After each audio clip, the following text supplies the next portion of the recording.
Bonjour les gars, bienvenue chez Will la Débrouille. Vous vous rappelez du partenaire auquel j'ai changé la pompe à injection? Il marche bien, il marche nickel. On m'avait dit dans les commentaires pourquoi t'as pas fait la distri, nanana. C'était juste qu'on testait, voir s'il marchait bien. Aujourd'hui, il est chez mon client. Je vais attaquer du coup à faire cette petite distri. Voilà, j'ai toutes les pièces SKF là. Et je vais faire la vidange. Parce que maintenant il marche bien. Donc vous le voyez, il est en parfait état depuis. On lui a mis un grand coup de nettoyage. Il est neuf. Voilà. Donc je vais faire la distri. Dites-moi en commentaire combien de temps je vais mettre. Et je vous balancerai la grosse vidéo de la distribution sur YouTube. Allez les gars, à tout à l'heure. Alors l'autre jour quand je l'ai pigé,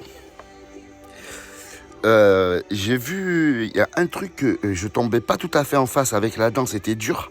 Il a fallu que je sorte la pige pour être dans le bon calage et j'ai compris pourquoi. Vous allez voir. Ça c'est pour les pros. Allez pas me dire je sais pas quoi les gens, mais des messages pourris ça sert à rien. Soyez un petit peu attentifs et intelligents. Regardez la clavette. Il y a du jeu dans la clavette. Donc en fait j'ai une demi-dent au vilo. Et la clavette devrait être plus vers là. Vous voyez comment c'est là? La clavette a battu. Donc il va falloir que j'avance un peu ça. Et quand je vais serrer, ça ne bougera pas. Mais je vais serrer à l'octite, ça ne bougera pas. Mais normalement, là, il faudrait changer le pignon. Là. Mais je ne l'ai pas, donc je ne vais pas le faire. Je vais caler bien. Je vais mettre mes piges sans mettre la poulie dumper. Comme ça va se caler. Et voilà pourquoi j'avais du mal à enclencher ma dent. Donc là, je vais mieux vous expliquer. J'ai mis ma pige là,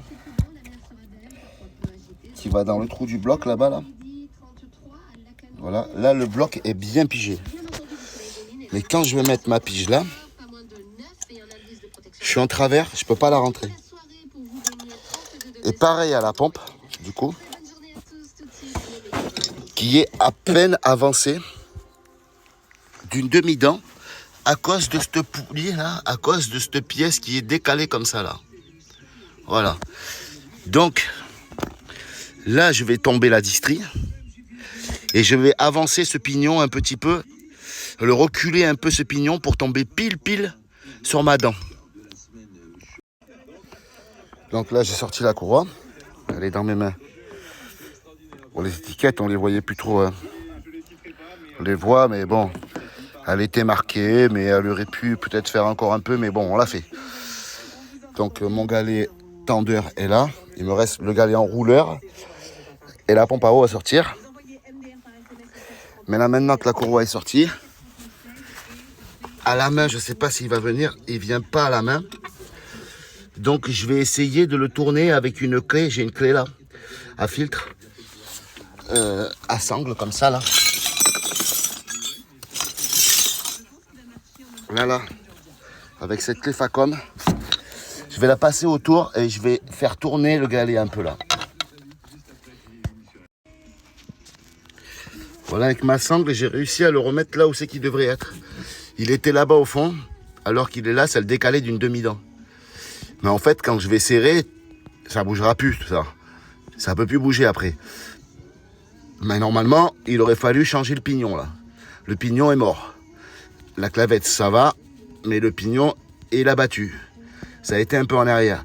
Là, je vais serrer bien fort. Ça va se plaquer contre le bas et ça ne bougera plus.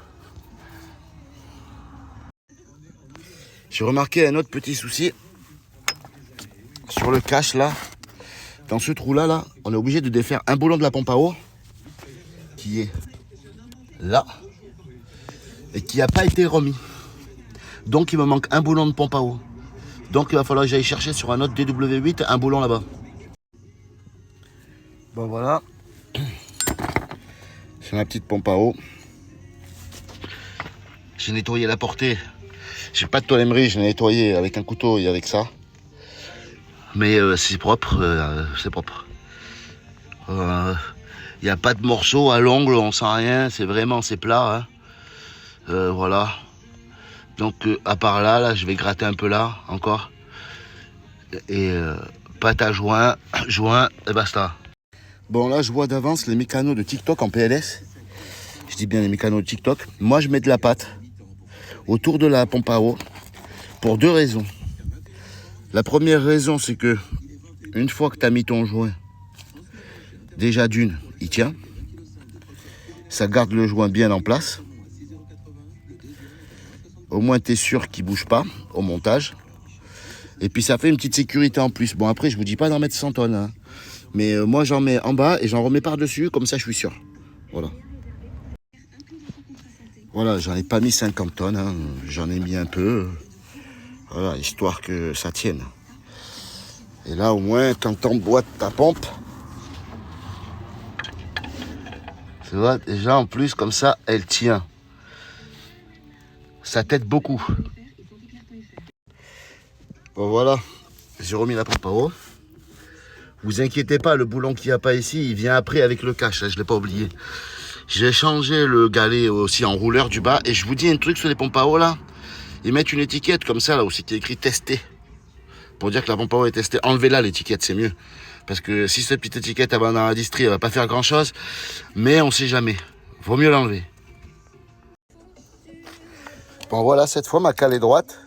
Bon, moi, j'utilise des clés à laine. Vous pouvez faire comme vous voulez. Moi, j'utilise des clés à laine, c'est plus simple.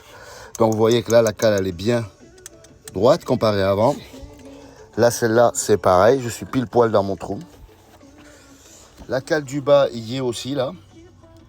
Il y est parfaitement bien. Et du coup, la courroie est remise. Ça baille un peu, là, c'est normal. Je vais tendre, maintenant. Là-bas en bas, je vais tendre. La pompe à eau, les galets, tout est mis. Là, c'est au bon endroit, la poulie. Là, je vais tout serrer maintenant. Alors, pour tendre le galet, là, moi, j'utilise un embout plat. Une clé de 8. Comme ça, en faisant ça, je tends. Et une clé de 13, plate, pour aller visser le galet.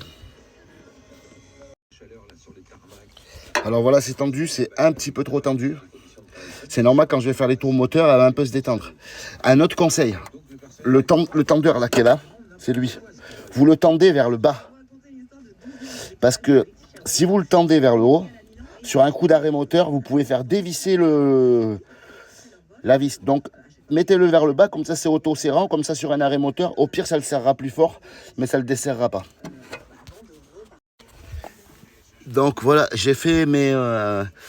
Alors, il faut faire 3 tours de vélo pour que ça fasse 2 tours en haut et que ça revienne au pige. Il est bien calé. Maintenant, je remets mes caches. Et après, on va faire le démarrage. Bon, j'ai mis la saxo devant parce que j'ai fait une tentative de démarrage. J'avais plus de batterie. Donc, j'ai mis la saxo avec les pinces. On va voir le premier démarrage du berlingot.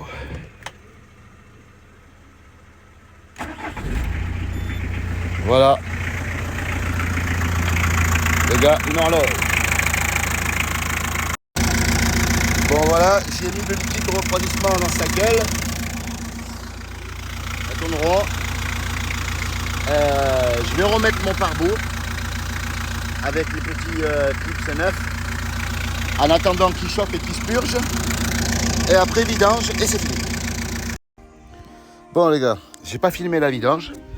J'ai fait le joint, j'ai changé le filtre à huile, j'ai changé le filtre à gasoil qui était tout neuf d'ailleurs. Je viens de remettre l'huile, je vais démarrer pour faire la pointe.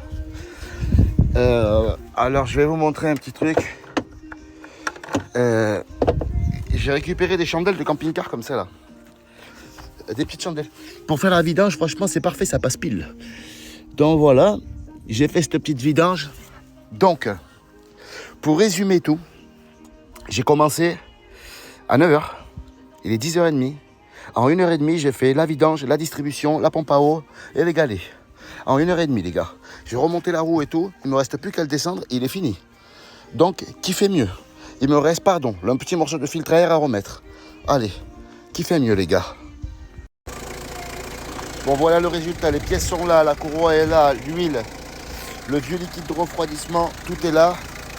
Le berlingot est terminé.